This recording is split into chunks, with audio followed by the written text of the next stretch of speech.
%100 milli düşünce, %100 yerli düşünce sergi panelimizde hoş geldiniz. قُلْ آمِنُوا بِهِ أَوْ لَا تُؤْمِنُوا إِنَّ الَّذِينَ أُوتُوا الْعِلْمَ مِنْ قَبْلِهِ إِذَا يُتْلَى عَلَيْهِمْ يَتْلُونَ عَلَيْهِمْ يَخِرُّونَ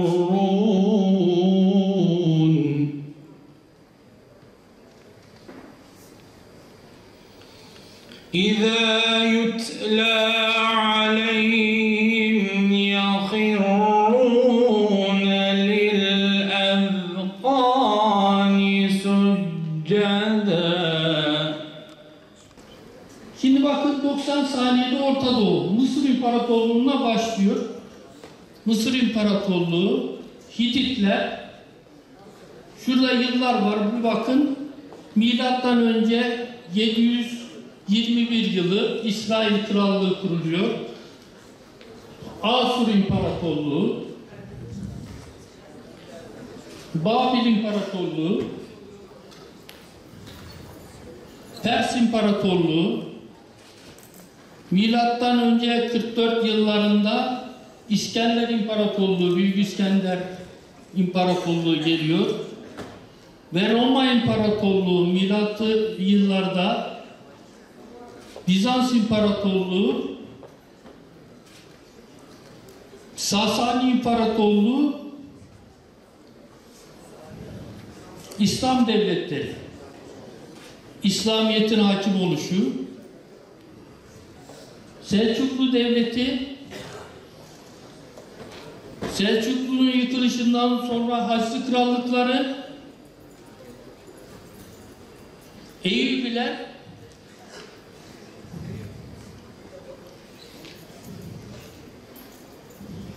Moğol İmparatorluğu, Osmanlı İmparatorluğu, Osmanlı'yı yıkmaya çalışıyorlar. Avrupa devletleri kurulmaya başlanıyor Avrupa devletlerinde. Ve ulus devlet sınırları nihayetinde İsrail devleti kuruluyor. İsrail devletinin genişlemesi ve ülke devletlerini paramparça, bizde Balkanları kopartıyorlar. Balkan devletleri ayrılıyor, ulus devletler kuruluyor. Bağımsızlık çağları başlıyor.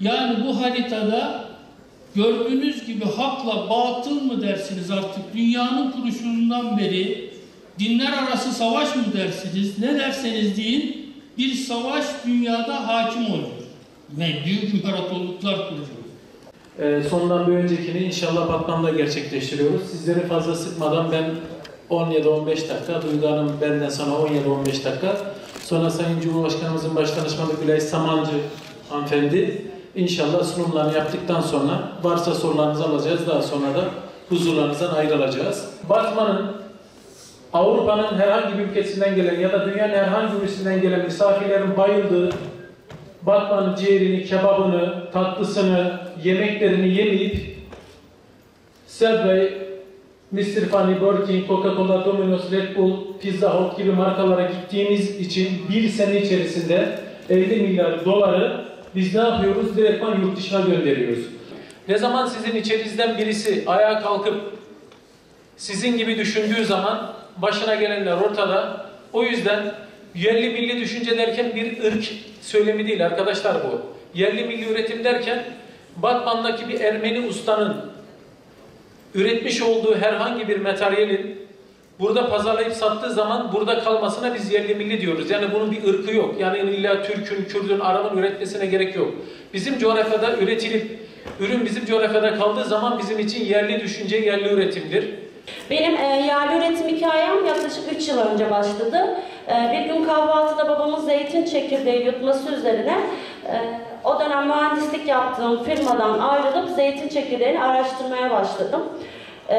Zeytin çekirdeği içerisinde güçlü bir antioksidan madde var, kanseri engelleyici bir madde.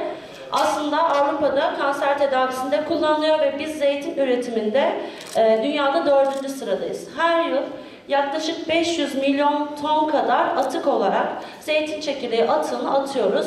Ege bölgesinde de bazı kısımlarda yakacak olarak kullanılıyor. Ben zeytin çekirdeğinin içerisindeki maddeyi laboratuvarda yaklaşık 1 yıl araştırmamın sonucunda biyoplastik üretmeye karar verdim. Çünkü yapısı plastiğe çok uyumluydu. Biyoplastik nedir? Mevcut plastikler petrolden üretilir. Ama Avrupa ve Amerika biyoplastiği bizden yaklaşık 20 yıl önce keşfetti. Biyoplastik çevreci bir ürün. Değerli arkadaşlar, tabii ülkemiz bu coğrafyada yaşamak gerçekten bir kader. Bunu niçin söylüyoruz? Şimdi geçmişe, tarihimize baktığımız zaman onlarca devletin buralardan kurulmuş ve tekrar yıkılmış olduğunu görüyoruz. Bu coğrafya arkadaşlar güçlü devlet olmayı gerektirir. Bu devletler ancak güçlü olduysa ömürlerini uzun tutabilmişler. Güçlerini ne zaman kaybettilerse o zamandan itibaren tarihte yok olmuşlar, gitmişlerdir. Şimdi bakıyoruz, her şeyden önemlisi bir defa bizim millet olarak güçlü olmamız gerekiyor. Millet olarak güçlü olurken arkadaşlar, düşüncesi, fikri, zikri, siyasi görüşü, dini düşüncesi, felsefi inancı her ne olursa olsun her şeyden önemlisi bu devlete, bu topraklara aidiyetlik duygusuyla bizim bağlanmamız gerekiyor. Eğer biz ordumuzu güçlü tutabilirsek, ekonomimizi güçlü tutabilirsek, millet olarak kültürel bağlarımızla, değerlerimizle, inançlarımızla birbirimize bağlı olursak ancak o zaman ayaklanıyoruz. Bizi nasıl parçalamaya çalışıyorlar arkadaşlar? Bizi mezhep ve etnik köken, ırkçılık yapmak suretiyle, bizlerin arasına nifak sokmak suretiyle bizleri parçalamaya gayret ettiler, çalıştılar. Bugün Orta Doğu'da kan akıyorsa, Müslümanın kanını akıtıyorsa orada bir düşünmemiz lazım. Şöyle bakıyoruz, saldıran ben Müslümanım diyor, ölen ben Müslümanım diyor. Burada bir gariplik yok mu? Var. O zaman bu coğrafyada yaşayan insanlar olarak hepimizin kendimizi bir sorgulaması lazım. Bir düşünmemiz lazım. Çünkü biz safları ne kadar çok seyrek tutarsak o kadar çok fazla sızmalar olacak.